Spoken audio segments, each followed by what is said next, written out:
Assalamu alaikum wa rahmatullah. So you brothers are over there streaming this.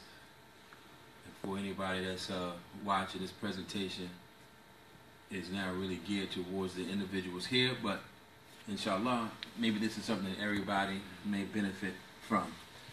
First of all, we thank Allah subhanahu wa ta'ala for giving us the hikmah, the ilm, and the fihm, the wisdom, the knowledge, and the understanding to look under the layers to discover the truth.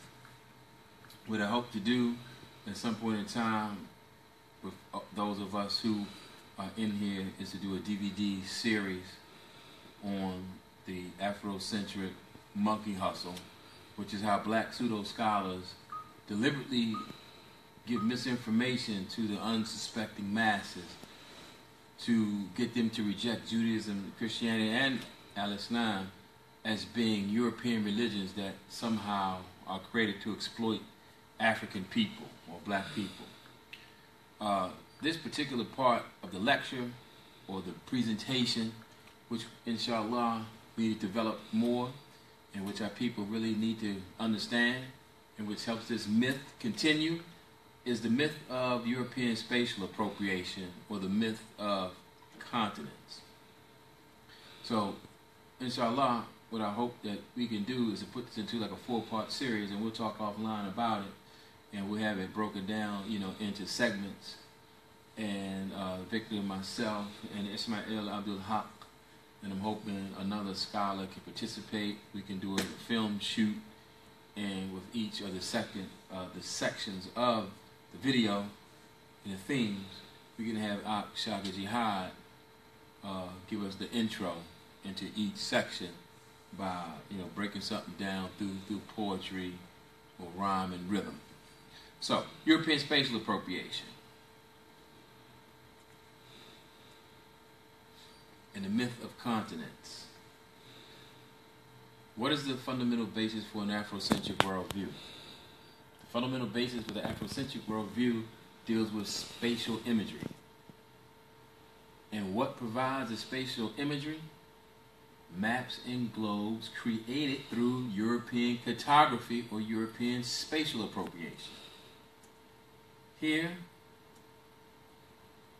is a maxim from Maya, or the Kemetic brothers and sisters who wail on Judaism, Christianity, and Islam. One of the Maxim Mayat says, I have not judged hastily, or a variant of that, I have not been impatient. People in this movement make certain judgments by not thinking critically on the premise by which they make these judgments, in that there is a thing or such a thing called an African that people called Arabs or any other people were trying to exploit. Here we have a picture of a globe, or not the globe, this is a map, a flat image of our world that we live here on Earth. But this particular image has no political borders on it whatsoever. And if we look at this image here, and if we were to focus on what we understand as Africa and what we understand as Arabia or the Middle East, what's the disconnect? What's the geopolitical border that would make anyone think, upon reflection, that the original people here are Caucasians, and the people right across the Red Sea would be Africans? Where do we get these concepts? Where do we get these notions from? They come from the European. Because the European has taken what Allah has created and put their own geopolitical borders and boundaries upon that and said, this is African, this is Asian, this is Eurasian. But these things are myths. They only exist in people's mind. They're only ways for people to classify territory, particularly those who want to grab up land and appropriate it to themselves. One of the things that Victor McDaniel said to me one day in our conversation is that when a European went all over the world, every place that they went, they discovered people of melanin, black people. Not just here, But you best believe they discovered it here, here, and even over here, they found people with melanin. And so someone said, man, how can we put these people, assign them to a place? Somebody draw a big space for them and say, this is where all these quote-unquote Negroes belong, and let's call it Africa. What would be the barrier between this Bering Strait right here, the Bab el Mandab? It's 12 to 20 miles at the narrowest point. How could people not cross that? How could people be radically different? They weren't different radically. And as we'll see, in the ancient view of the world, the view outside of European spatial appropriation, we'll get another understanding. It were Greek mariners who coined the names Europe and Asia to lands on either side of what was known as the Aegean Sea. If you study the etymology of Asia, they say it comes from the Semitic word Akkadian, which is a shu, meaning rising sun. So in the Arabic language, shams is sun, a shu in Akkadian language means rising sun. It's the same similar language. The etymology of Europe is known or said to come from the Akkadian word aribu, meaning to go down, which in Arabic or in another Semitic language, we heard of gharib or maghrib. That's what we say when the sun is going down. This word aribu is a part of that same root. Some modern scholars propose that the origins of some kingdom called Asua in Anatolia, or a city of Assos near Troy, is where the word Asia comes from. And Europa was known as the daughter of a king who was raped by Zeus. But this is European mythology and part of their spatial appropriation. It's hiding the truth that Ashu or Asia or land of the rising sun, it was a name that was known by the ancients, not just what was now called Africa, but it was a position on the equator from where the sun rose from the east. It was different borders, different boundaries. And so in the past, we had one who came amongst us, Mr. Elijah Muhammad, who taught of the Asiatic black man, not the African black man. He said the Asiatic black man. And what he noticed through his research is that Asia was a much older name for what even is now termed Africa. When Africa is something that the Europeans developed, and we'll see that as we continue. But continents are something that the Greek mariners coined, Europe and Asia. But they got these terminologies not from themselves, but by Semitic people. Later, Ionian geographers included Libya, which made a three-continental scheme. But that came much later. Here's the key. The Nile River, and not the Red Sea, was once conceived as the boundary. So that means this. Prior to, if we go back to the other map, and I won't bring it back up, it wasn't the Red Sea that separated Africa from Asia, but the River Nile was seen as the divide between quote-unquote Asia and Libya. And we'll come back to that. Now, this is something from Herodotus, who disagreed with the Nile serving as Egypt's border. And this is what he wrote. I regard the only proper boundary line between Libya and Asia to be that which is marked out by the Egyptian frontier. For if we take the boundary line commonly received by the Greeks, we must regard Egypt as divided along its whole length from Elephantine and the cataracts to Sarcosaros into two parts, each belonging to a different portion of the world. One to Asia, the other to Libya, since the Nile divides Egypt in two from the cataracts to the sea. And that's what Herodotus wrote in his history's book too. Herodotus the Greek, the quote-unquote so-called father of history. So in his understanding, you could not say that Arabia is separated from Libya or Africa because the Nile itself was the dividing line, which means anything east to the Nile was anciently known as Asia. But prior to then, it all was known as Asia. Just because people call it that, it doesn't mean that's what it is. And we're going to see further on that. Now, what's the origin of the name Africa? This name was given to Rome by a province that it defeated in Carthage in the Third Punic War BC in 146 BC. That was the first known use of Africa as a continental place, not a continental name, just as a place name. It was just a province of Rome. That was the first Africa.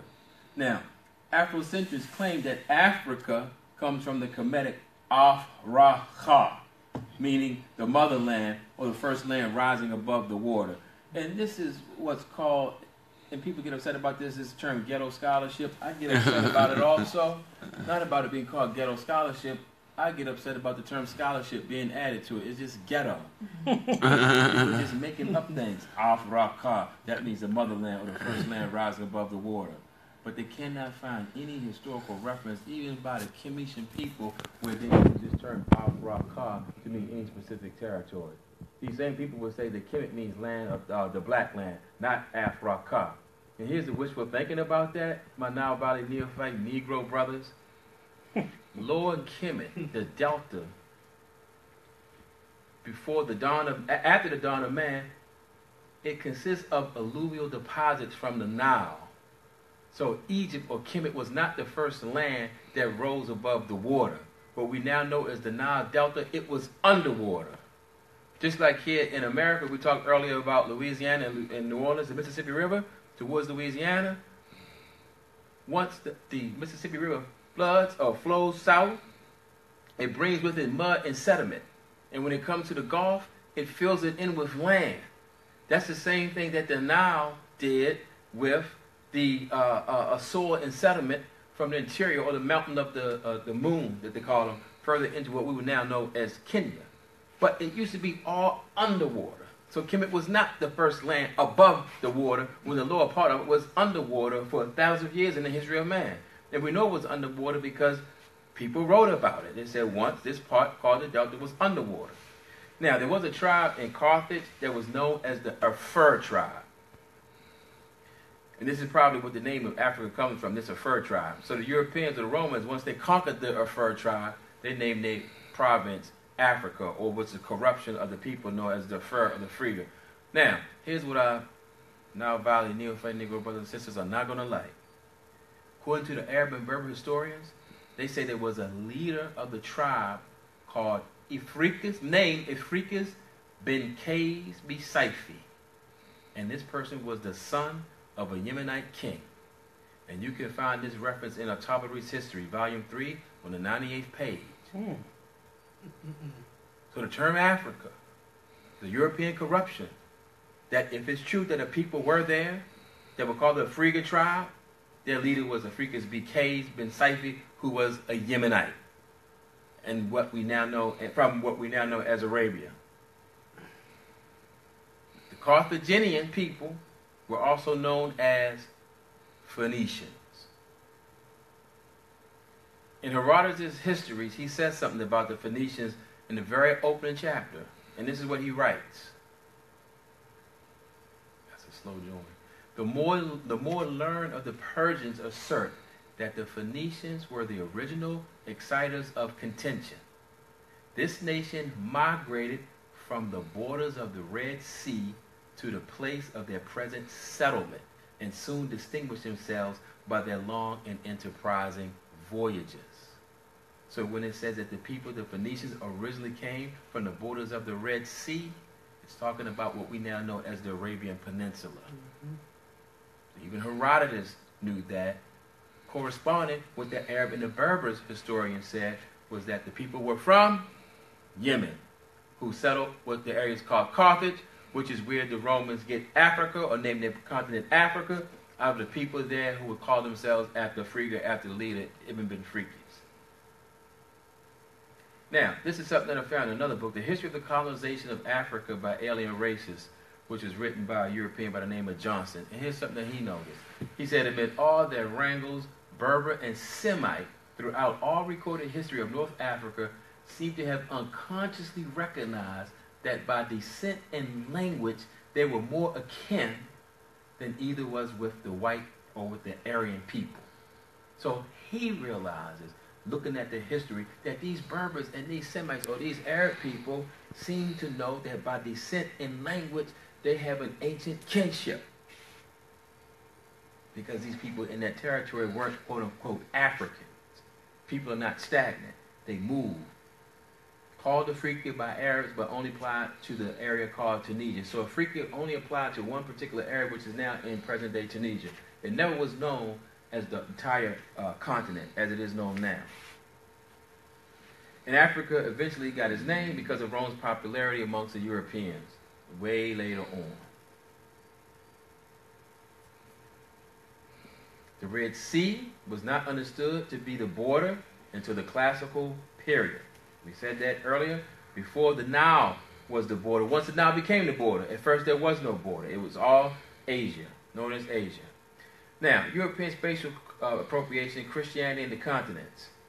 What our people who conceive themselves as Africans do not realize, even though they hate Christianity, they hate the Bible and Judaism, they don't realize how much they call themselves African because Christianity. And this is what we're going to demonstrate here. This is from a book, The Myth of the Continents, by Lewis and Weegan. Noah gave each of his 3 sons, Shem, Ham, and Japheth, one of the 3 parts of the world for their inheritance. And these were Asia, Africa, and Europe, respectively. This was written by St. Jerome, who was the translator of the Vulgate.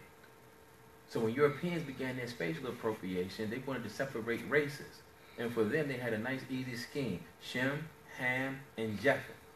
Those are the 3 of Noah's sons who had to get 3 areas, Asia, Africa, and Europe. So this continental scheme served Christianity's purpose, served Europeans' purpose when they appropriated Christianity from the black people known as Hebrews. And this theory explained to them why Asia was larger in size, because Shem was more favored than Japheth and Ham. So this was their way of explaining the continental divide. This theory also explained, Afro-Centric brothers and sisters, why Africa became assigned to Ham, because he was the least favored. So when you identify yourself as an African, you fall right into the European trap, because Ham was least favored, and Africa was known as the dark place. And at this time, Africa was even thought to be smaller of Europe and Asia, because people were still ignorant to the total, the Europeans were still ignorant to the total geography. So for them, it was fitting to assign Ham, the black people, to Africa, because that was the least desirable in their geographical scheme of things. Now, this map right here shows what the Europeans were doing here. First of all, you see a cross kind of look in this map that they use. It's not the scale, but it tells us what they perceive in their mind. They put Asia at the top. In the middle where it says Tanais and the Nile, that's supposed to be the Nile River. And then you see Europa to the left, Japheth. And then you see Africa, who belongs to what? Ham or Ham. And so what the Europeans are now doing, they're taking the land of Sem, or the Bible, in Asia, and making it equidistant between Europe and Africa. You would think that Africa is just as equidistant to Asia, or rather Europe is closer to Asia than what Africa is, or equidistant. Because once they got into Christianity, they rebelled once they created, before Christianity even, once they met with the Hebrews and they learned about the one Tawheed, the one God, El or Elohim, or even Yahweh, they said, this is much better than all the multiple gods that we have. And so they started appropriating the stories and projecting themselves in it through spatial imagery. Now here's another of that same map as the idea progresses. You see Asia, Europe, and Africa again. Notice the larger size of Asia. Notice Europe. Notice Africa. And this particular time, now the Red Sea is the dividing line. Not the Nile River, but the Red Sea. Now the Europeans are making Europe as close to Jerusalem as Africa is. And they say in this particular map, Asia and Jerusalem is supposed to represent paradise. You see? And so what they're doing is that they're changing the game, assigning black people to a particular location. Cutting them out of Asia, cutting them out of the Holy Land, because they realized they wanted to appropriate that for themselves in their own story. Now, this is from the book Myth of the Continents, and pay close attention to this. This is a heavy statement here that shows how people can be easily misled by maps. They say, pigeonholing historical and cultural data into a continental framework fundamentally distorts spatial patterns, leading to misapprehensions of cultural and social differentiation. Meaning that when you take a look at a map and you pigeonhole yourself into these geographical boundaries, you can't understand how space actually crosses culture and how people on different sizes or different places of that space have interactions with one another. You cannot realize spatial migrations of humanity when you're thinking rigid into these frameworks of maps. Having been taught that continents are the basic building blocks of global geography, many of our students slide easily into assuming that the configuration of land masses must correspond to the distribution of cultural traits and social form.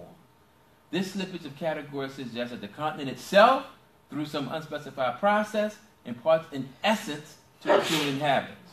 The result is that the actual cultural connections and distinctions across the complexly variegated human landscape are made to seem pale before arbitrary division of continental terrain. That's another way of saying when you look at things on a map and you get stuck into spatial appropriation, you think in terms of continents, you cannot see that continents are not fences or barriers for human experiences.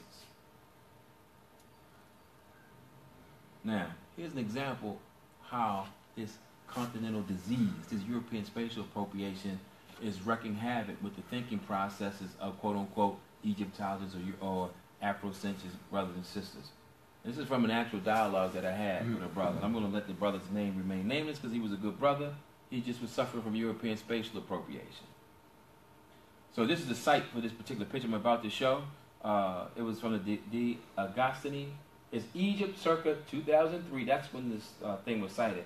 Black prisoners surrounded by armed guards. Relief from the Memphite tomb of Horemheb at Saqqara. This is from the New Kingdom dynasty. This is the 18th dynasty in Egypt. This is what I'm about to show. Something from that dynasty. Okay, let's look at this picture here for a second. Let me go up to the board. This is from the 18th dynasty. 1, 2, 3. The people at the top, they represent Kemet or the Commission. These people at the bottom, they represent quote-unquote Africans or Nubians. Notice how the people who made this, it was something that they wanted to be known for all time, that we are different and superior than these down here at the bottom.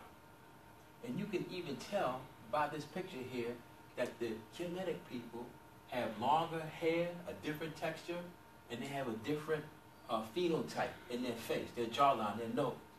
A different profile than the people at the bottom. Somebody painstakingly put this in a rock image. So they're trying to tell us there, we're different than these people at the bottom. So now, here's my Facebook conversation with Hotep, quote-unquote Hotep brother.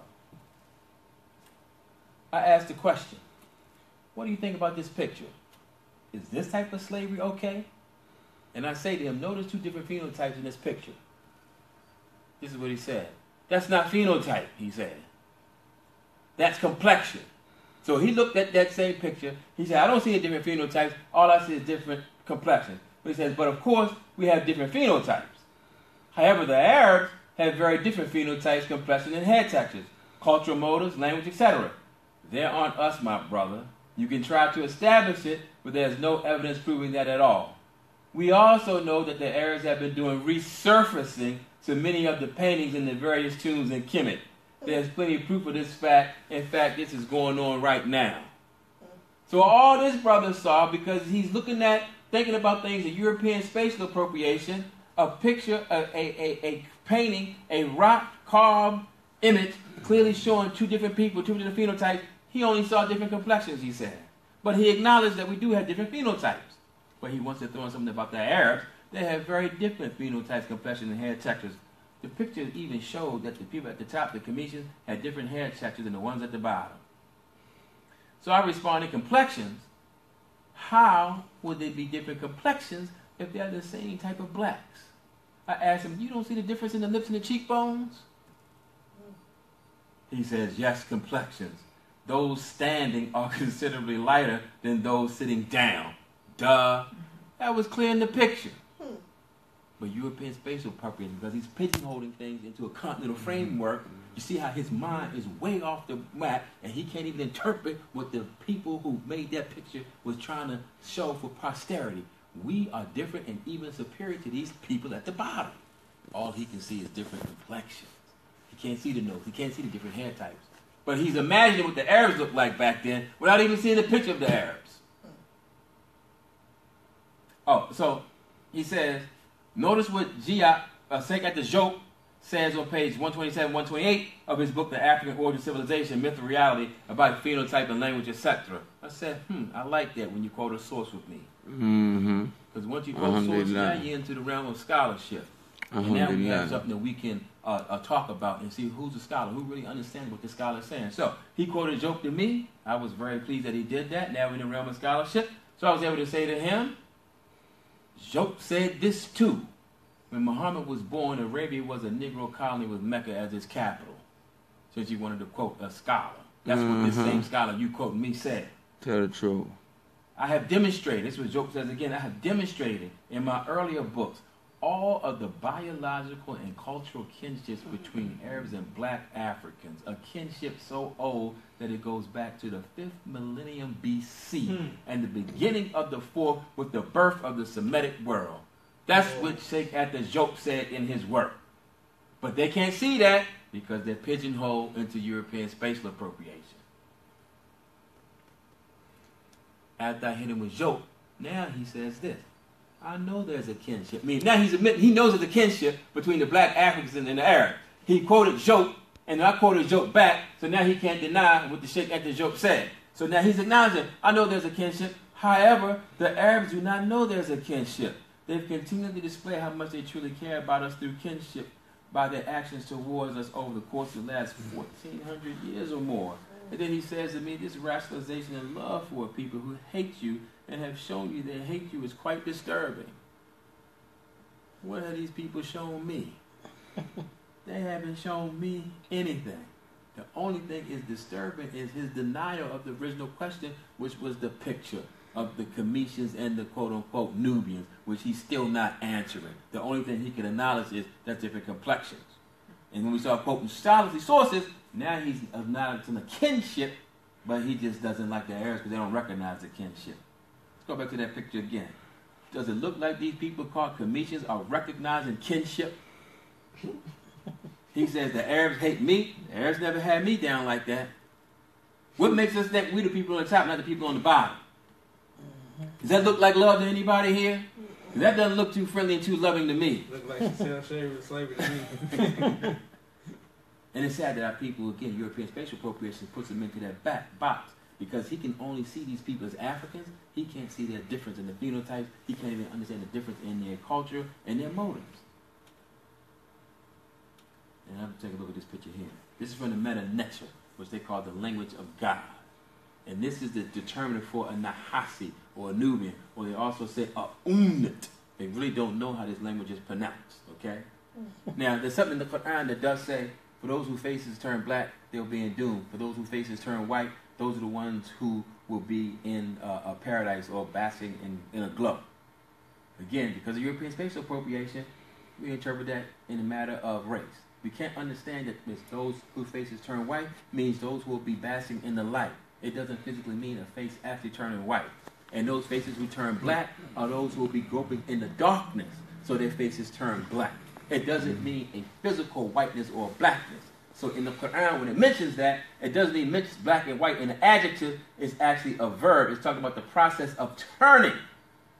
But they say that's the proof that Islam is a white slave master religion and black people are hated in the Quran. But when it comes to the meta-nature, God's language, the determinative. By determinative, it means you might mispronounce this, people, when you read this. So they give you another image so it'll be clear so you can't misunderstand what's meant by this word, by the phonetics of a word. And for a Nubian or Nahasi or Unit, when we write that, we want you to know here what we're talking about. A black person on their knees with their hands bound behind their back. In Nubia. I mean, in Kemet. In Kemet. This is the Kemet language and the meta-neta. This is God's language. So how they interpret the Quran. Again, European spatial appropriation. They don't interpret Kemet like that. This is Maya. This is God's language. Showing you that in God's language, in Kemet, they hate black people. Their image of the black person is somebody bound on their knees with their hands behind their back. In Kemet. Wow. But because Kemet is located in Africa, and because these same people are also in Africa, they don't see it as racial. Why do they see the Quran as racial? Because white people tell them how to think. They see Arabia as separate from Africa, but they never know and can prove that the people whom we're talking about saw it in different places. It's not too friendly looking to me. Now, This is what, when he asked me to look at what Sheikh Job wrote on page 127 to 128, this is what Job actually said in his book. Consequently, it is important to change our notion about the Semite. Whether Mesopotamia, Phoenicia, or Arabia, the Semite, insofar as he is discernible objectively, appears as a product of a Negro-white mixture. It is possible that the whites who came to crossbreed with the Negroes in that area of Western Asia were distinguished by certain ethnic features, such as the Hittite nose. So that's what he's saying. This is what Job said. And so I told him in that dialogue, did you read what Job said? It is possible. And he said it is discernible. This is not a definitive statement coming from Sheikh Job, that the Arabs are a mixture of white people, a crossbreed. However, Job also wrote this on page 166 of the same book that he didn't seem to know about. It seems quite probable that the infiltration from prehistoric times of that conquered captive race depicted on those statuettes may have helped to whiten the Egyptians' complexion. In other words, it seems likely that a white minority appeared later to graft itself on to an early Negro substratum because of the valley's attraction for the coarse Aryan Semitic shepherds. This could explain the so-called reddish-brown complexion of the Egyptians, though they have continued to have thick lips, even everted, a mouth a bit too wide, and a fleshy nose, to quote Maspero. What is Sheikh Job saying here? What the Hoteppers don't suppress and don't bring to the forefront? That Job not only said, well, probably, possibly, the Arabs are a mixture of black and some white Hittites. He also talked about the reddish-brown complexion, the lighter complexion of what's known as the Egyptian people, and said they were mixed with white people. They were mixed with white people. That's what Sheikh Job said. Quite probably, they were mixed with white people who infiltrated. So the Egyptians are not pure blacks, according to Job. Like they said, the Arabs are. According to Job. But when Job says it's possible that some whites mixed with the Arabs to create the Semites, they're not all the way black. But the Egyptians, demonstrably looking lighter than the rest of the black Nubians, we play dumb to that. We're dumb to that. We don't understand that. We can't see that because of European spatial appropriation. Then I also said to this brother here, I said, you know what? You know what I said? I said, I mean no disrespect. I hear a lot of people talking about mixed. You say the Arabs are mixed, so therefore they're not us. I asked him nicely. I said, brother, what the hell are we, black people here in America? Are we pure? We ain't mixed? I said, every time, not every time, but a lot of times when I turn on something on YouTube, I see a high yellow talking about some white pale Arabs. And the original Arab people that still in there is blacker than them. We're not pure people. So if being mixed with something else makes you non-African or non-black, then none of us are. So we're back to square one. Here's what Chancellor Williams, their hero, wrote. The steady transformation from black to brown to white becomes even clearer if it is remembered that after the unification of the two lands, the whites of Lower Egypt had every legal right to travel and settle in black Upper Egypt. They became an integral part of life in the provinces, actively supporting the local chiefs, marrying into their families, and by so doing in time, becoming legitimate chiefs themselves. This is what Chancellor Williams wrote on page 80 to 81 of his book. Oh, people cannot read scientifically and study selective information and really think about it critically. They champion Chancellor Williams, who comes up with this notion that, oh, here come the white Arabs into Africa. But guess what Chancellor Williams actually wrote? White people were already in Egypt from prehistoric times. And he even said they intermarried into the families of the Egyptian people. By so doing in time, they became legitimate chiefs themselves. So Chancellor Williams puts white people in Egypt before the reunification of Egypt by the pharaoh Narmer or Menes. And they don't even realize what this man wrote. Ivan Van Sertima did realize it, and he, in his book, The Africa President Asia, he challenged even Chancellor Williams on that notion. But the man who was their hero is basically saying that, guess what? The Egyptians were mixed. They say that the Job said the same thing. Possibly they're mixed because they're reddish brown. They realize they're not dark black. They see the different phenotypes and color complexions. All right, now, here's a test for us. Since we don't suffer from European spatial appropriation, alhamdulillah, Allah has blessed us to be Muslims, and we understand to look at things critically. That's a map, an early map. And if we look at that map, We don't see something on the map. What you don't see on this map is Africa. Again, at this particular point in time, from this map, this is a map that comes from Hysatius, which was a Greek person who lived in Egypt. This is a reconstruction of the world map according to him. I want to point out something here. This right here is the Nile. That's the Delta. This is the Arabian Sea. That's so-called Arabia. Not Africa here, but we got Libya there. Just look at that map for a second. We don't suffer from European spatial appropriation. And what date is that map? Now, this is a reconstruction of Hysatius' map. This is 500 BC. This is reconstructed from his writing. He was a Greek citizen, but who lived in Kemet. Or I shouldn't say Kemet. Well, at this time, 500 BC, Rome. It might have been Kemet. The Romans and the Persians hadn't smashed yet. And that's something else we'll come to later. But anyway, this is his idea of geography according to his map. You see Libya, you see Asia, you see the Nile. Okay? Now, this is a map according to Herodotus. And I'm going to see if you guys pick this up. According to his writings, according to his worldview. Here we have the Nile. He thought the Nile went that way when it got far, which is a mistake. But we're not talking about accuracy, we're talking about people's perceptions right here. Look at Asia. Right? And down here, he points out to Arabia. On both sides of the Red Sea. And that is what people don't notice and see. And I didn't notice it either when I first looked at these maps. When I looked at this map here, where it says Arabes or Arabs, I said they had a lot of space to put that over here in the Arabian Peninsula. But they began it in the map of Hysatius on the other side, or the quote-unquote African side of the Red Sea. And the same thing with the map of Herodotus. If you look at it again, Arabia is not the Arabian Peninsula at this point. Arabia was also east of the Nile. You Nile Valley neophyte Negroes, stop lying to black people. You're not scholars. You're lost. And you need to be found. Do some reading. Do some research. There was no Africa anciently. And Arabia was not the Arabian Peninsula. Arabia was known by the freaky deep Greeks to be on both sides of the Red Sea because the people on both sides of the Red Sea controlled both sides of the Red Sea. East of Kemet and then in the Arabian Peninsula itself. Now, and that's where you can find these two maps. Two sites. I'll leave that there for a second. It's a great map site by Henry Davis. Beautiful maps on his site. The Herodotus map and the Hyrcanus map. Now, let's go to the actual writings of these men. The world according to Hyrcanus of Mytilene.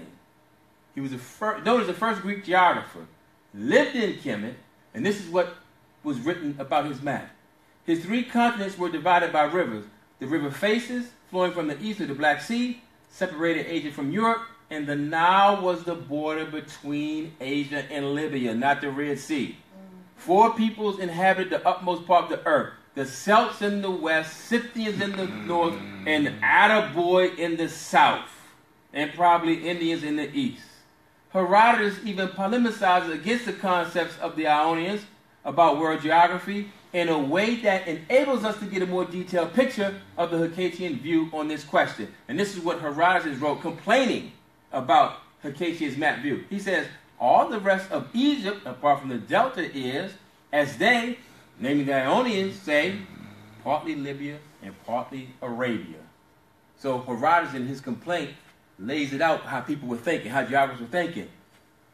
Egypt is part Libya, and the other part is in Arabia. Because Arabia, then, the Arabian Peninsula, was not known as the Arabian Peninsula by itself. Arabia was on both sides of the Red Sea. And if you look at a map of Kemet, when they say Nile Valley, it really means the Nile Valley. Kemet were cities located within a very narrow region not too far from the Nile.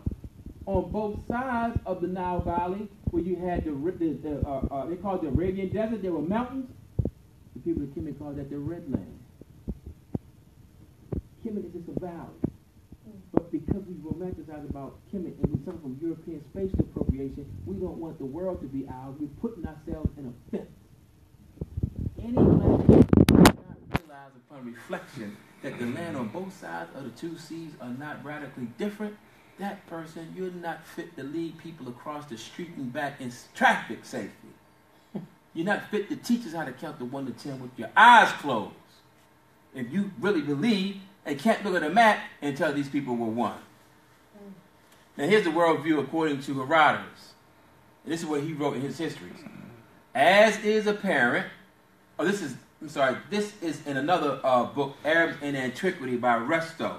And he writes this on 249 about Herodotus' world scheme. He says, as is apparent, Herodotus is operating with two different Arabias. The first one is situated between the Eastern Nile Delta and Palestine. He does not give any concrete limits to the south or the east.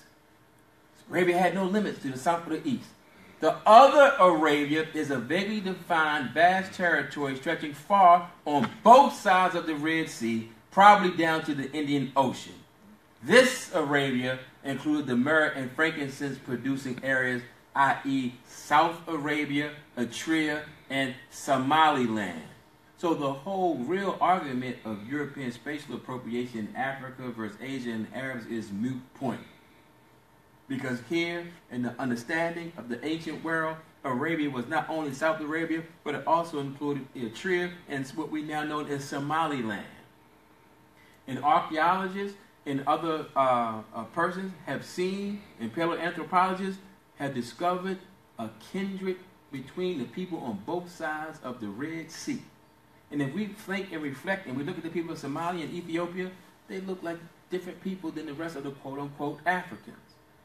Because black people plus African people are not monolithic. We have different phenotypes. We have different traits. But it was easy for white folks just to say, they're all Africa. Let's just sound them to one thing. So they didn't have to really deal with our humanity. And so we promote this thing. We're not promoting pride. We just suffer from European spatial appropriation and simplifying who we are as a people. So we're not African. There's really no such thing as an African. Africa is only a myth in European spatial appropriation. And that is it. Here's from a book, these two quotes. From a book written by Goldenberg, The Curse of Ham, Race and Slavery in Early Judaism, Christianity, and Islam. And he notes, today we see the Red Sea as separating two distinct lands, Africa and Arabia. But in antiquity, it was not seen that way. Indeed, the world of classical antiquity, from Herodotus to Strabo, the term Arabia included the area across the Red Sea up into the Nile. It wasn't the Red Sea, but the Nile that constituted the boundary between Africa and Asia. He goes on to say, these Greeks and Romans, and perhaps Aramaic sources, point to the same phenomena as do the ancient Near Eastern sources, that the Red Sea did not serve as an ethnic boundary, and land on both sides shared the same name, whether that name was Arabia in the Greek sources or Cush in the Bible, and perhaps even in the Targum, which is the Aramaic Bible. Indeed, according to some Latin sources, Ethiopia extended eastward as far as the Indus Valley. So what we even now think of today as Ethiopia, straddled in Africa, that's not the way that it was looked at in antiquity. Ethiopia extended all the way as far as the Indus Valley. Why is that the case? Because the same people ruled that territory. And these people weren't European, they weren't white, and they weren't Africans. Now, here's what some Afrocentrics might say. Well, why are you telling us what the Greeks and the Romans saying? And this is my response when you say this to me.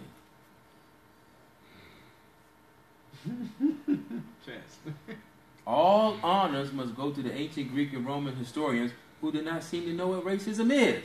Certainly not as it developed in modern white civilization. They, in dealing with Africa, simply told it like it was. Pliny, Herodotus, Diodorus, Aristophanes, Plutarch, et al., along with the Bible, all refute the interpretation of African history by modern Caucasians.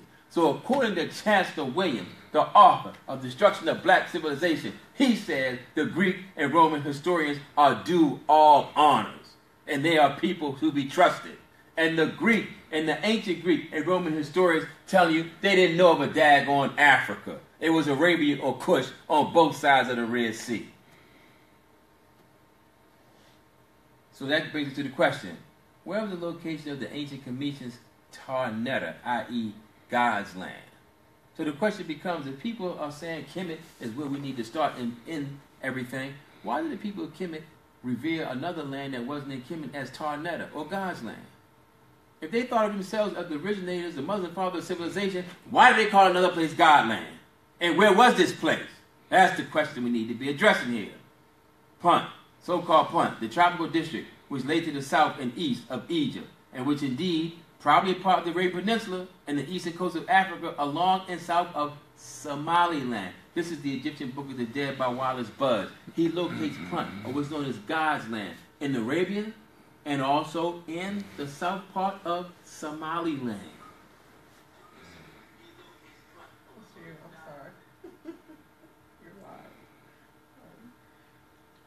A special trip to Punt by Hanu, who was a steward of the pharaoh Mentuhotep, 2002 BC.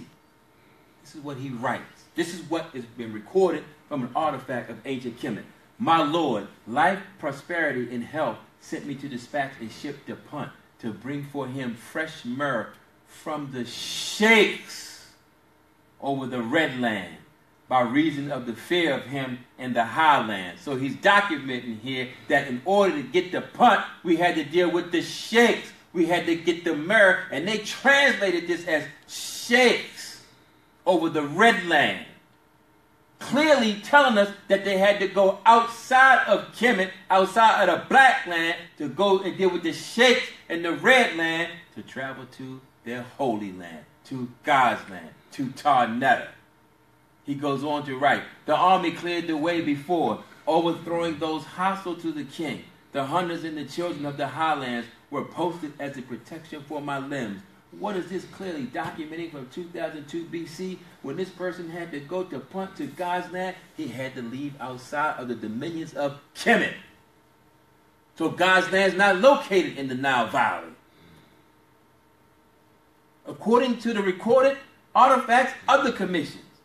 Then I reached the Red Sea. Then I made this ship, and I dispatched it with everything when I made for it a great oblation of cattle, bulls, and ibexes. So he's saying the journey ended when he got to where? The Red Sea. And the Punt was in the Nile Valley. Why would they just travel down the Nile Valley? Why would they go to the Red Sea? Where were they going to? To the land of the white people? To the land of the pale Arabs?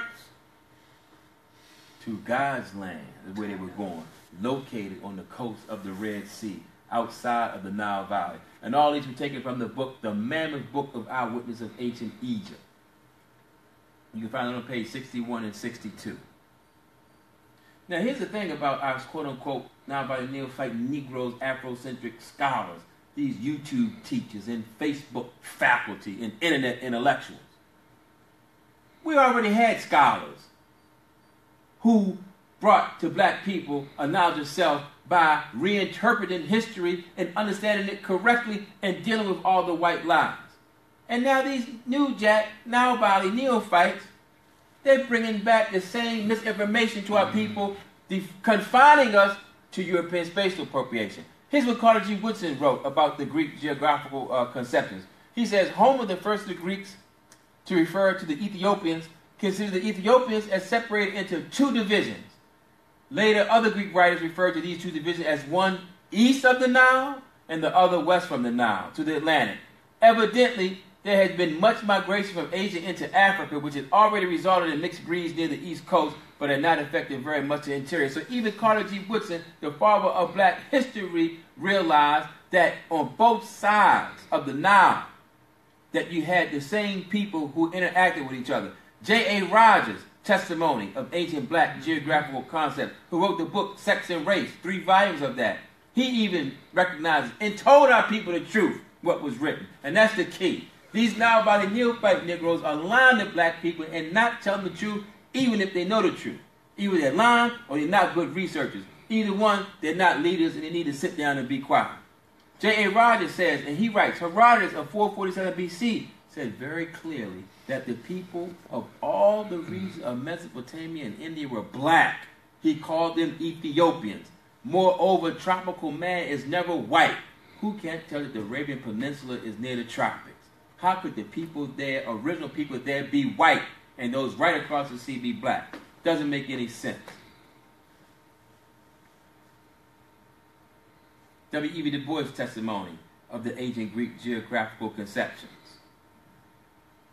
He writes, Mohammedanism, a Sikh term, arose in the Arabian desert, starting from Mecca, which was in that part of the world which the Greeks called Ethiopia, and regarded as part of the African Ethiopia. It must from the earliest time have had a large population of Negroids. So even though W.E.B. Du Bois used the term African Ethiopia, he still acknowledged that where Muhammad arose from, in Mecca, it was part of the world which the Greeks knew as what?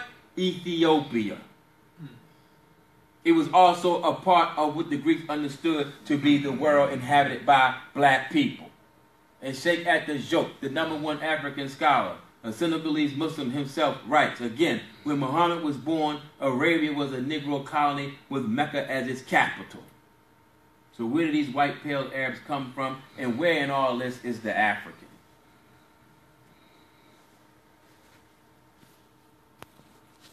And I'm going to move forward to here. Here's a map from El Idrisi. Ismail Abdul Haq put a post out some time ago, and a lot of people commented on this particular map. And one of the persons said, well, why don't you put a map out there by El Idrisi? And I wasn't going to do it when I initially prepared this presentation, but I said, let me do this, and we'll end this presentation with this map. El Idrisi was an Arab geographer, map maker, who worked for the king of Sicily known as Roger II. And he wrote the Book of Roger, which contained geographical concepts of the Arab people, of the civilized Muslims at this time, of the Moors. And here's his map. First thing that we won't notice is this right here in the middle is the Arabian Peninsula, or known as the land of Kush in ancient times. And look how it's in the center of the world. This right here is not geographically correct, but this represents the east coast of what we now would call Africa. And this section here would be Africa, and this would be the mountain of the moon, which we erroneously think of as Africa. And on this particular map, this part down here, that represents Europe. So you see, in European space appropriation, they flipped it upside down. They put Europe on top, and Africa and Arabia and the land of the blacks on the bottom on their maps. But in these maps here, the world was oriented towards the south. You will also see something missing from this map when you look at it and study it and reflect upon it, as intelligent people should. Does anybody see continents on that map? Nope. What are you going to tell by that map will make you think, this place is a separate continent than some other place? It's all a contiguous landmass. Arabia cannot be distinguished from this in this place. To be honest with you, Arabia could faintly be distinguished from Europe, because people and cultures aren't confined by European spatial appropriation and geographic continental boundaries. Human beings move. You will also notice on this map, you can see these fake lines. These are lines that are elliptical. Those lines represent how the world was broken into, which were zones. 7 zones.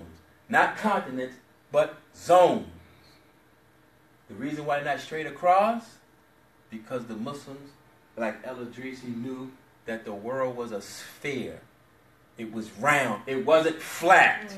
And this is for any of our Moorish brothers or even certain biblical people who want to say that the European is the one who lied to us, that the world is really flat because the Bible seems to suggest so. No. The Muslims knew that the world was a sphere. It was round. And here are your 7 zones. And here, you can't see that on the map. Here, in Arabic, this right here reads Africa. Because this was the location of the Roman province of Africa. Just a small portion of land, and which is now in the area of Tunisia. So the map of El Idrisi is not going to prove that the Arabs saw Africans. So for anybody to have some ill idea or plans for Africans, they first have to have a concept of Africa. But if the people don't have a concept of Africa, then they can't have a concept of Africans. So why somebody, or why would the people say, oh, let's go manipulate and make slaves out of those Africans? They didn't know of an African, nor did they know of an Africa. So these concepts are only something that's repeated by modern day folks who've been hit in the head, which is we, the deaf, dumb, and blind American Negro. We need to get off our knees, folks, and grow into the knowledge of self. And if you want to romanticize about the past, at least you should sit and ask yourself, how did the people whom I'm romanticizing about see their world? And believe you me, they never knew of an Africa or an African. And to the people known as the Arabs, Africa to them, that area, they didn't call those people Africans. That area of Africa were Muslims. And a lot of those people were Arabs, and a lot of those people were Berbers. So, to conclude with that map of El Idrisi, that same map is in the work of historian Ibn Khaldun. And I just want to show or prove how that map of El Idrisi was actually viewed and give you an understanding of how educated Muslims would have seen that map and how they would have been influenced in their thinking. Ibn Khaldun writes, that part of the earth that is free from water is said to cover 1/2 or less of the sphere of the earth. The cultivated part covers 1/4 of it. It is divided into 7 zones. The border of the 7 zones are imaginary. According to these scholars, each of the 7 zones is divided from west to east into 10 contiguous sections. So Ibn Khaldun, the Muslim, understood that the zones were imaginary. It was a way in which people understood their environment, but they weren't real zones. It wasn't anything blocking or being serving as a barrier, but they just gave a general idea of the different zones, different climates. He goes on to write, to the east of this territory, in the 3rd section of the 1st zone, is the territory of Gaga. To the south of the country of the Gaga lies the territory of Kanin, a Negro nation. Beyond them are the Wangara on the border of the Sudanese Nile to the north. To the east of the countries of the Wangara and the Kanin, there is the country of the Zagai and the Tajira, adjoining the land of the Nuba in the 4th section of the 1st zone. So what this shows is that Ibn Khaldun is not seeing Negroes or black people or Africans.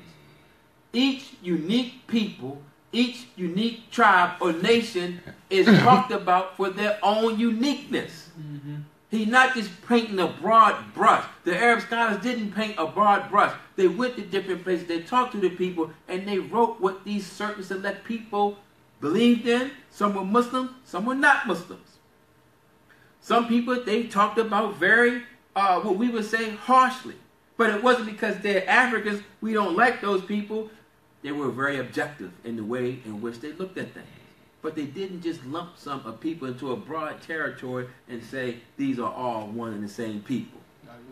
Like we do today. So when we call ourselves African and we think like that, it doesn't reflect intelligence, it really reflects our ignorance because we really don't know exactly where it is that we come from. It shows our subjugation. And it shows our subjugation. We have many people, we have many different cultures in which our people come from, and we really don't actually know. So Africa is something that is easy upon us, But the white man helped us make that easy because he's the one who came with the continental concept and just said, all them niggas are Africans, jungle bunnies from the dark land. Because he didn't want to call them by tribe. He didn't want to call them by tribe, didn't want to call us by our nation groups. Why bother? You're savages. So it was easier just to refer to us as people coming from the dark continent. But the Arab scholars didn't refer to people like that. Each different people had their own humanity. They wasn't just all Africans. And so this is how we see European spatial appropriation is what Afrocentricity is based on. It's based on the myth of continents. And when you try to pigeonhole things into a geographical border, particularly ones that are drawn by another people, you always will perpetually be their slaves and you won't be liberated. So the way in which you brothers and sisters think, your total world view, you're not doing anything but just perpetuating European supremacy in your own mind.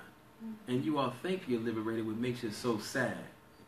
But if you weren't so callous and ignorant in which the way you accuse others of selling out or following right religions, then we wouldn't have so many problems. We need to know how to talk to one another. I had one person tell me, put down the Bible and pick up the Out of Africa theme. And she really meant that. But what she don't understand is this. The Bible is what the European took from the black people known as Hebrew. The Out of Africa theory is European scholars coming up with a story in history that the people in so-called Africa don't come up with. You're not going to find Out of Africa in any Kemet document saying we evolved from monkeys through a process of natural selection. Nowhere. So you say, put down the Bible, pick up Out of Africa. In your mind, put down the Bible what the white man is saying and pick up what? What the black man is saying? No. When you say that, you're saying, put down black people's story and pick up white people's theory about the origin of humanity. And you think I'm the dumb one when you say that. It's really sad. So with that, we will conclude this part of this our brief lecture, and we'll do a question and answer. Yes, we have a question by Ishma'il Abdullah. What do you say about the group calling themselves the Moorish Science Temple that say that we are all Moorish? That's a different argument. So what do you say to that? Yes, it is. So the Europeans, and I wish I had the book here to show it, but there's a book that you can read called Thomas Jefferson's Quran. Because Thomas Jefferson was known to have a Quran. And in that section, they deal with his treaty, him and John Adams dealing with the quote-unquote Barbary states. And in that book, it clearly states to the European people, the Americans, when they thought of Moors, they were thinking of black people who were expelled from Spain. They did not think of all people who were black in quote-unquote Africa as Moors. Although some non-educated European planters would refer to black people simply as Moors. So to the intellectual Europeans in that day, when they said Moors, they were only talking about blacks who were kicked out of Spain and who were Muslims. But the lay people would sometimes use the term Moors to refer to all blacks in general. However, when you go to the people being spoken of, they did not see everyone as a Moor. They did not see everyone as a Moor. And if you read things in Arabic, it's known that the Moors were Muslims. You're not going to see this term Moor in any Muslim written document. As a matter of fact, you can find on a website, they have a translation of the treaty between, I think it's Morocco and America, written in Arabic. And it's broken out into different sections. And in English, where it's translated as Moor, and I've read this, it's in Maghrebi Arabic, meaning it's a so-called West African script. And where it says Moors in the English, in the Arabic, it said Muslim. So the people themselves didn't call themselves Moors, they just referred to themselves as Muslims. But to the European, the Moors were those blacks expelled from Spain who were Muslims. So I had to disagree with the Moorish brothers and sisters that said that those who might say that all of us are Moors, all of us didn't come from that area. And the other thing I would add to that, giving all respect to Mr. Timothy Drew Ali, and I understand what he was trying to get at. He read and he researched that America's first treaty was with people known as the Moors or Morocco. And so he said, call yourself a Moor and you'll be respected under the same auspices of the treaties. But first of all, we have to understand Europeans are not going to necessarily honor anything that they put in a written document, particularly among people of color or melanin. And we can ask the true indigenous people to that, and they can testify to that.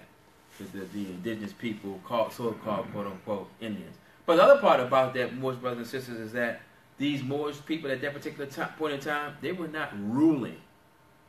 Turkey, the Ottoman Turks, ruled all that part of North Africa. They ruled, we call Libya, Tunisia, Morocco. And so if you read what Thomas Jefferson and John Adams was dealing with, they had to pay a tribute to the Moors, to Tripoli, to Tunisia, and then they had to break the Turks off also. And so eventually they said the heck with it, came up with their own navy, and just went over there and smashed anyway. So the whole treaty is not even something that the Europeans honored in the long run. Did that answer that question? Yes, sir. Matter of fact, I have a book right here. Maybe we can do a quick edit. I will read something from this book, written by Winthrop D. Jordan, White Over Black, American Attitudes Towards the Negro from 1550 to 1812. And he documents clearly in here that when the Europeans first had encounters with black people in Africa, and they started enslaving people, they said, well, a lot of people we're enslaving are Moors, but then they discovered, hey, a lot of people who are being enslaved now, the Africans, are not Moors. And this is why you have what's called a Moor and a black Moor, because they started realizing that, hey, there's a distinction and a difference amongst these people in quote-unquote Africa, and all these people are not quote-unquote Moors. Again, we come from different nations and tribal groups. So what do you believe about do you believe in the transatlantic, slave trade and everything of how we came over? And I have my own view. I believe that we were in some parts, but I do believe that as I just say black. As black folks, we did travel the land, and we traveled the land freely, but I do believe that we were enslaved as well. Yes, and I agree with that. The truth of the transatlantic slave trade is one, there was something called the transatlantic slave trade. Here's a book right here called Routes to Slavery, Direction, Ethnicity, and Mortality in the Atlantic Slave Trade, written by David Eltis and David Richardson. And so I've talked with some people who want to deny the Atlantic slave trade, and if any of you people who deny it see this is what you really need to understand. If you deny something, you have to still deny it based upon evidentiary proofs. You can't deny a thing based upon, well, the white man is lying to us, and you're accepting the white man's word. Well, you're accepting the white man's word too, but you're just doing something in reverse. You're taking his word and flipping it. But it's still based upon your negation of what white people said. In other words, you got to do your own empirical research. And the DNA shows that many of our people have DNA links to people across the sea, what we now call African nations. It's just the truth of the matter. And in this book, they document the slave trade, the route, and the estimate of the number of slaves that came over here. Why? Because the white folks insured the slave ships. They took out papers that are over there in Britain, the Dutch Tea Company and the Indian Company. And they say, oh, they're lying, they make it up. Why white folks would make up something so black people would be confused? Well, black people don't read. Or many of our people don't read. Okay, they're not making this stuff up, people. So we cannot come to facts by theories of conspiracy. Now, indigenous people were here, and some of our people have indigenous blood within us. There's no question about that. But also in this book, White Over Black, they deal in detail with, and for anybody who might see this, what you need to look up is a person named Samuel Purchase, and there's another person, I can't think of his name now, but think about the days before television. People read books. There were two people, Richard Hayklute, another man named Samuel Purchas.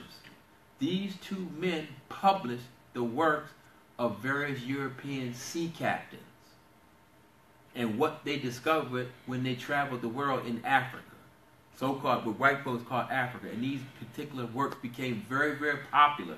And in these documents, they document in detail what they thought and what they talked about. And one of the things that perplexed European people was the Africans or the blacks are darker than the olive Indians or natives.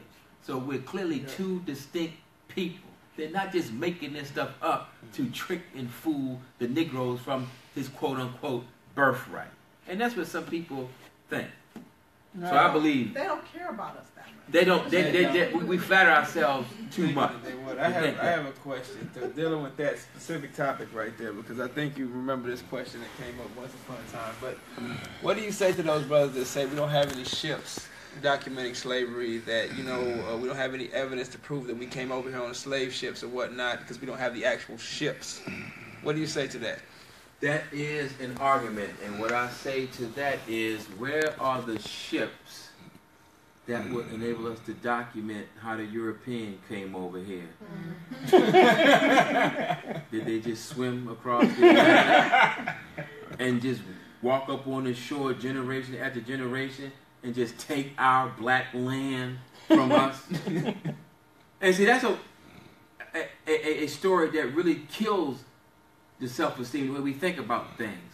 Even with the Afrocentrics and that line of thinking, that, our people were here the whole time. And the European came, they did this to us.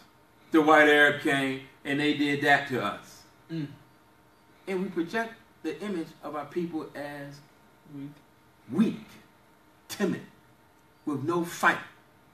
Why would we even want to honor and replicate that and say, let's go back to that, if our people didn't even put up a fight? The truth to the story is that our people were warriors, and they fought with one another, and they had exchange of prisoners, and they did sell prisoners, and the Europeans discovered that, and the European came over. Yes, sometimes the European may have took some boats and stole some people, kidnapped some people, but the European can't even survive in the deep interior of Africa. Even to this day, with modern technology and medicines, the European really doesn't survive well in the interior of what we now call Africa. The truth of the matter is, our people warred, our people fought, and they sold some of our people off on slave ships to come here to the Americas. We can deny that, the truth of it, but that's like denying the truth of the Bloods and the Crips. That's denying the truth of what's going on today in Chicago. Wow. Our people are banging on each other, and the problem is that with all of this nonsense, particularly with this New York house of consciousness or unconsciousness, you don't realize that the real problem is our people not respecting diversity and differences amongst each other. Say that. Yes. That's what the problem is. And the purpose of this lecture is not to clown, but it's to stop the clowning. And so sometimes you got to let the clown know, you are the clown, fool. Stop being a fool, is what we're trying to say here. You don't know what you think you know. I have a question about the term black. I've heard some Negroes say that black is a term that was made up by Europeans, and that we shouldn't call ourselves black because that's putting us in European construct, and we're submitting to their identity appropriation. That black is not a color. Black is not a race. It's the absence of color, absence of light. That's their argument. Okay, to address that argument, I would quote from the Holy Quran, I believe it's Surah 20, the 33th verse. Now, you might not believe that the Quran is divinely inspired. You might not believe that the Bible is divinely inspired, some of you. But you can't deny that there is a Quran and there is a Bible. So what I'm saying is this: if you don't believe it's revealed from a creator, then you would have to believe in your own way of thinking that it was created by human beings. And in the Quran, it says that among the signs are the distinctions in our languages and lona, colors. So to identify people by different colors is not something that the European created. Now, the Arab people, which is a part of this lecture, and while you asked the question, I fast forwarded a few slides. There's a hadith that is known, well-known hadith, which Nabi Muhammad sallallahu alaihi wasallam was supposed to have said on his last speech, that I've been sent to the black and the red. This is way before European spatial appropriation, white supremacy, or white racism. I know we also have some Muslims who do not like hadith. They think it puts lies and attribute lies to the prophet. So again, if we don't accept that Nabi Muhammad sallallahu alaihi wasallam said that, we can't deny the historical usage of the terms black and red in that hadith. Hadith connected to It's not European people. The term black, if you have an argument there, you could make an argument of the English term black, but the notion of black or dark in Arabic at least was aswad. And it did not mean anything negative. Aswad is the same word where we get Sayyid, which means a lord or a noble person. It's not negative at all. And the Arabs themselves, when I have this slide here, Aswad as opposed to Ahmar or redder. And it means, according to the lexicon of lanes, the Arab race. And also, according to some, in this case, also the black. Meaning Aswad meant the Arabs who called themselves Aswad or black, the ancient Arabs during the time of Nabi Muhammad. And they also used Aswad to refer to other people of melanin who lived in territories that were now called Africa. So, if you don't want to call black, use the term Aswad. And if you don't like Europeans, then don't speak English, learn another language. And when you try to learn another language, particularly if you learn Arabic or some other languages, you're going to find in those languages, in those literatures, you're going to find relative color terms being applied to people. So it's not an invention of Europeans. Assalamu alaikum warahmatullahi wabarakatuh. You know, a lot of times when we chopping it up, we quote that ayat. Allah subhanahu wa ta'ala says that we were one nation and we didn't separate ourselves into knowledge.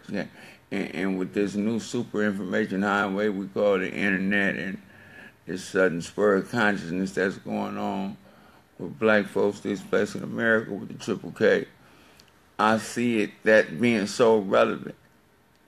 It's like if this Negro get a little bit of this Arabicized Negro get a little bit of that, this dude over here get a little bit of that, and they get to arguing and bickering and not recognizing his whole heat and all things. I know I'm not the sharpest man in the bunch, but it seems like at one point we have to take what we're doing and unify this to move forward.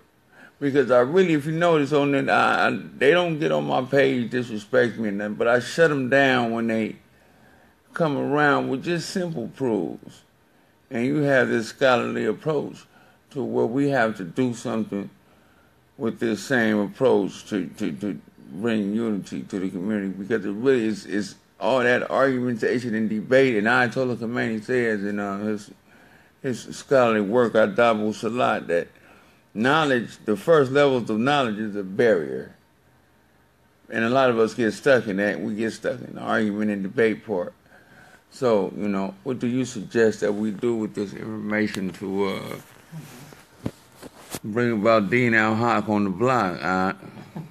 That's a very good question. And here's the answer to that, what we need to do with this information. First of all, we need to learn and study the information, and we need to correct wrongs. We talked about this the other night. Ishma'il asked me the question, so at the end of the day, what does this have to do with economics? And economics is that which keeps us fed, keeps us housed, keeps us clothed. Yes, sir. But having said that, human beings are also inspired by other passions. And human beings also cannot dwell in economics unless they have a proper code of conduct. And so we've already seen, and even Chancellor Williams has said this, that in the 15th and the 16th century, there was a renaissance in Africa and Europe. And in both places, Islamic sources were the catalyst. So even though we don't see it right off, the Arab people were similar to us. They were fighting, banging on each other, going at each other. And then a message came, La ilaha illallah. And let us know that you, as a human being, the life of this world is fleeting, and you're going to return to Allah to be meted out with judgment by your Lord. And that is a definite truth. Those people stood on that truth. And that message, and that statement, seemingly unrelated to economics, to culture, to poetry, when the people listened to that, and they heard that, and they gravitated toward that, and they accepted that Quran, economics, science flourished. The Europeans even recognized the Islamic contribution to science. So much so that in this computer that we have on the table, all these electronics, they work on impulses of ones and zeros, on and off. The European didn't even have at one time a concept of 1 and 0. The concept of the cipher or the cipher was brought to them by the Muslims. But before they were Muslims, they were wild desert Arabs in the Jahiliyyah, many of them. So La ilaha illallah, when they got their worship straight, then it led to these other things. So what we need to do with this information and knowledge is we need to get the Muslims first on board and understand that it's our responsibility to preach the people, bring the people to the truth. Yes, sir. Through Salat, Zakat, and all of these things will bring our people together cohesively. And that's what we need, unity. To have unity, we need a similar line of thinking, we need a similar line of living, and we need similar things of exercises to bring us together, which the Ramadan is, the fasting, and all those things are. And so we must take this message to the people, correct falsehoods about what Islam is, who the Arabs were, and that type of thing. And then we must look into the Quran, in my humble opinion, and live by its words and discourses and commandments. And hopefully people want to move towards building something better for ourselves, a new future. But we need sometimes an impetus. We need something to strive for. And this is what happened when the divine revelation came down. But we need to get out of the massages, and we need to get out back on the street. They now hop on the block. Hop on the block. Yes, sir.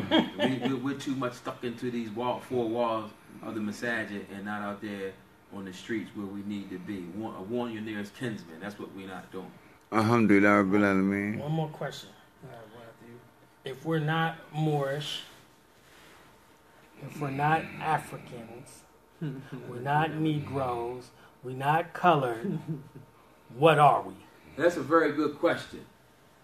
And to be honest with you, in order for you to say that you are something, if you want to be a nation, you have to have the ability to feed yourself, to clothe yourself, and house yourself. You have to have the ability to defend yourself. So the question becomes, our people here in America, do we have that ability? Do we have that ability? So right now, we are more so people who are kidnapped and trapped, living in a nation that we have no control over. We're similar to the Bani Israel. And if you study the Bani Israel, when Allah gave Musa the message, the first message was, go to Pharaoh and say, let my people go. Oh, wow.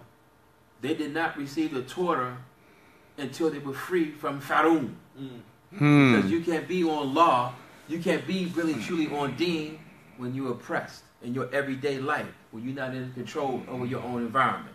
So after they became liberated from that, after Allah made something happen, then the Torah was revealed, and then they became from the Bani Israel, they became a Yahud, they became a nation. So the honest answer to your question is that we are human beings of melanin. I refer to the term black myself because Allah says in the Quran, one of the signs are our colors.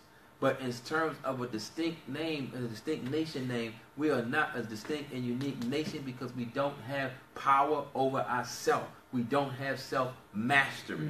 So in a lot of ways, we still are slaves in a lot of respects. And we can't romanticize about being a nation without the trappings and without the mechanisms of a true nation.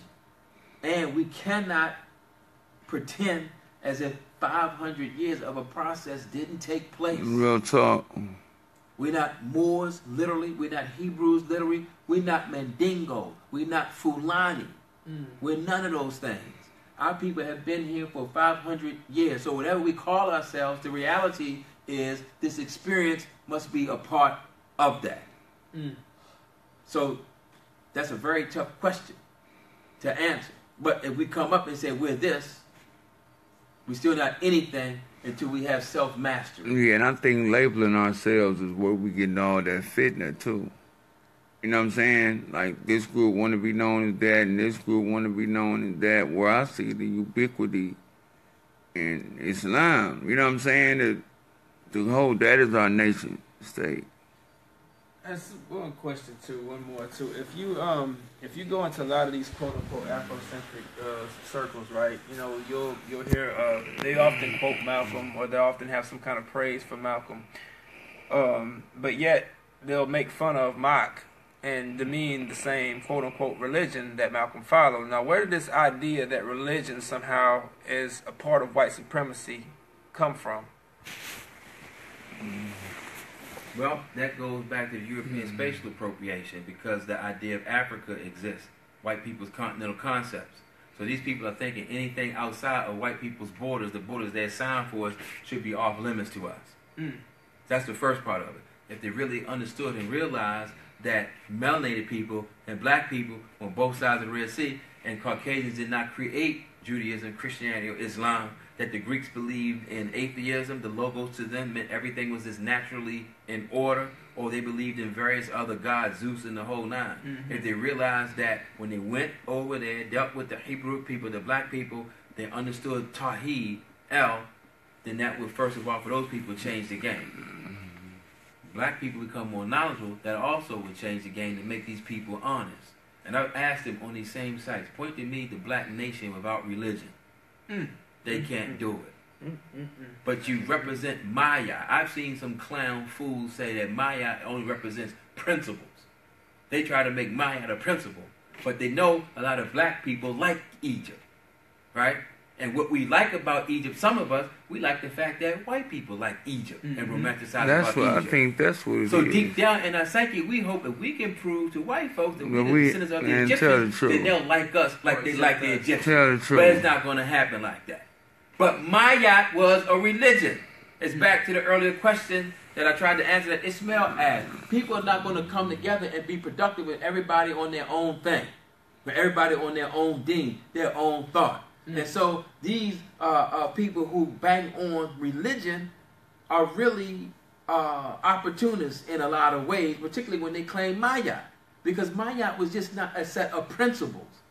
Mayat were questions that you would answer when you were on the journey in the boat going over to the afterlife. Even if you argue that they really are principles, the ancient Kemetic people didn't present it as just some principles. These were questions that you had to answer to the afterlife. It was a part of their religion. It's called the Metanetta because they found these languages on sacred places where people worship. Any language that's codified is part of a people's religion. They had a system. So because we live in a secular society now, and we don't have to follow any religious exercises and practices, it leads some people to say, black people to say, hey, we don't need to have religion. And that's where it comes from. It comes from European spatial appropriation, and it comes from being in a secular society where life, liberty, and the pursuit of happiness is really their religion. It's just devoid of any understanding of the divine. Anytime a person can wake up and go to sleep and you can't realize that you're not controlled over your heart rate or your own breathing, and you think that there's not another higher force and power above you that keeps you awake at night, even forces sleep upon you, then to me that's not an intellectually, scientifically thinking person. And these non-religious type, they really worship themselves because they talk so much. They always want to be heard. They always want to cause trouble. They need to cause trouble because they want the attention to be on them and not on a creator. And they don't want to live by any rules. That's another thing. They want to do whatever they want to do and then say, I'm spiritual or I'm not spiritual. But they don't want to live according to any code. They just want to consume. Freestyle everything. Consume and live however they want to live. So Maya is a religion. Yeah. What is that? Have you ever, and with as much as you studied, I know you have you ever recognized the deen and even Quranic principles and even the Mahad system, any system of truth that has manifested itself or organized the people? And if you, that's what the Prophet sallallahu alaihi wasallam say, get knowledge even though you have to walk to China. Because in China you're going to find some kind of tawheed connected to this message of oneness that Allah subhanahu wa ta'ala has revealed.